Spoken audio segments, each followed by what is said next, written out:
Textbooks often say 80% of Chinese characters are phonosemantic compounds, 形声字. I challenge that. Nearly every compound character is logical multisemantic masterpiece, fully explainable. They're not just sounds and images put together. They are distilled world modeling in a 2D frame. I'm Sophie, data analyst by trade, language analyst by choice. Excited to share with you what I discovered. Today, the third character sharing the same right side. Yeah. This time, the left side switch out to 口. The whole thing still pronounced 碟. And because it's mouth symbol, mouth in Chinese symbolize talking or eating. Depends on what it paired it with. This time it paired with this 30 means generation. On top of the tree symbol means layers and layers or generations or seasons of leaves. Stacking up together, something seen, something successive, something keeps coming, something repetitive. And when that feature that we observed from a tree paired with human mouth symbol, that actually can mean two different things. Either it's eating behavior that's repetitive. It's basically shallow sipping, or I guess eating like a duck or water bird. Kind of lots of repetitive ways, repetitive taking in of food instead of taking big gulps or chewing in a big way. So that's the eating side of it. The other would be speaking. So the way to speak in a successive multi-layer way describe this, I guess, shallow kind of a social talk that doesn't require lots of processing. However, it's kind of waves and waves or leaves or layers of conversations keeps going. So it's more like English chatter. The most common expression today we use is 喋喋不休. 不休 means non-resting. And this is a person next to a tree, means they're temporarily taking a break from farm work. It's under the tree, not on a farm, right? And 不 is a negation. So not resting means this person keeps chatting, keeps coming up with speeches that require lots of attention, but it's kind of a shallow talk as well. So it's kind of a small talk that lasts too long. So 喋喋不休. Okay. 喋血沙场.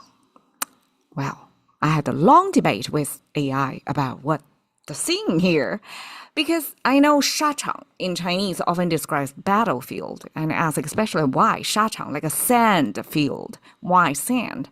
One, probably it's more historically true, is because agrarian society where China is located oftentimes goes to battlefield with the Nordic, not Nordic actually, not nomadic tribes living to the north side of kind of Mongolia, right? They are the steppe people, they are horse people, they are mobile, they don't stay like agrarian society hunker down in one place and grow crops. They are more like eat meters and horse riders. And for many, many centuries, dynasties of Chinese emperors got such a big headache from these horse riders.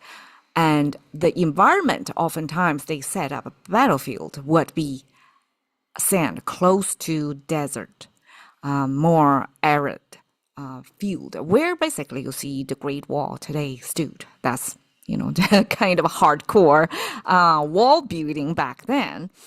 And 沙场 was describing this battlefield specifically for between these two cultures, clash of horse people versus farm people.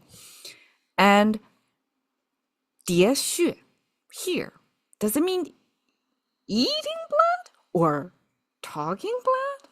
Well, obviously eating is more appropriate, but who is eating whose blood?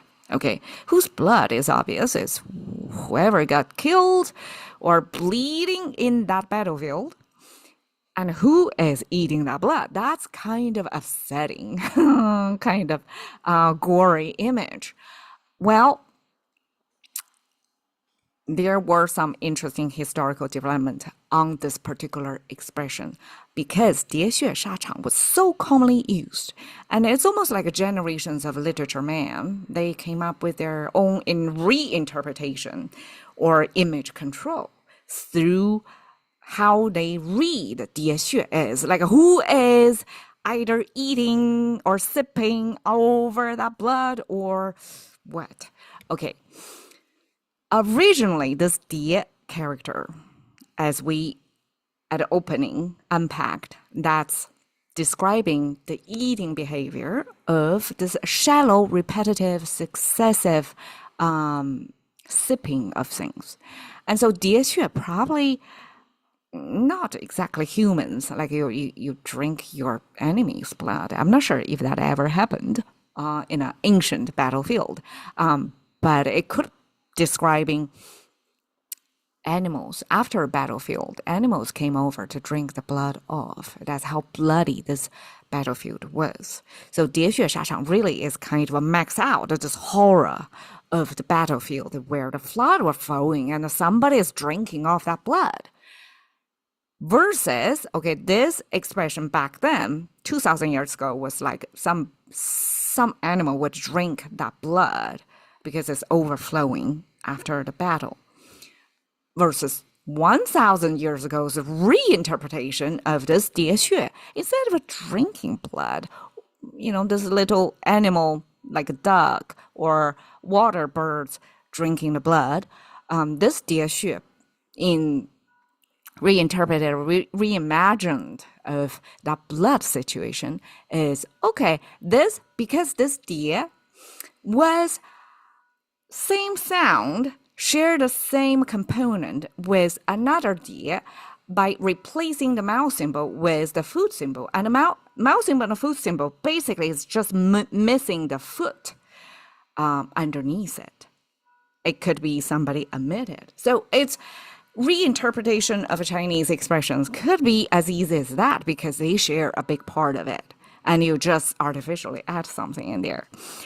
That the other 喋 that I'm going to talk about is about stepping in blood. So if, okay, you win the battle, you didn't get killed, and you just walk over that blood of your enemies, or maybe your own team, that could be less horrifying than some things, even if it's not things, it's animals came to repetitively like sipping off the blood.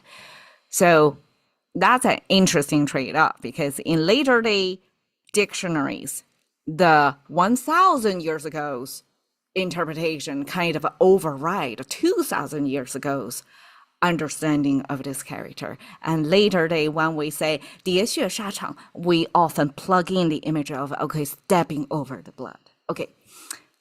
炸虾. Okay. This expression, you notice I highlighted here, it's no longer 喋 because in here, 喋喋不休 or 喋血沙场 here, these 喋 were probably more related to speaking, even if here this 喋 is animal drinking blood. This 炸 is strictly describing the duck or water birds drinking, use their bills to drink from water. That's their feeding. They have to take a long time to catch enough nutrition from the water. And this xia is I guess, the sound of splashing, or xia actually is the small sipping, little sip. And this zha talks about this repetitive. So repetitive, little sip, pair together, describe exactly the birdie's way to drink.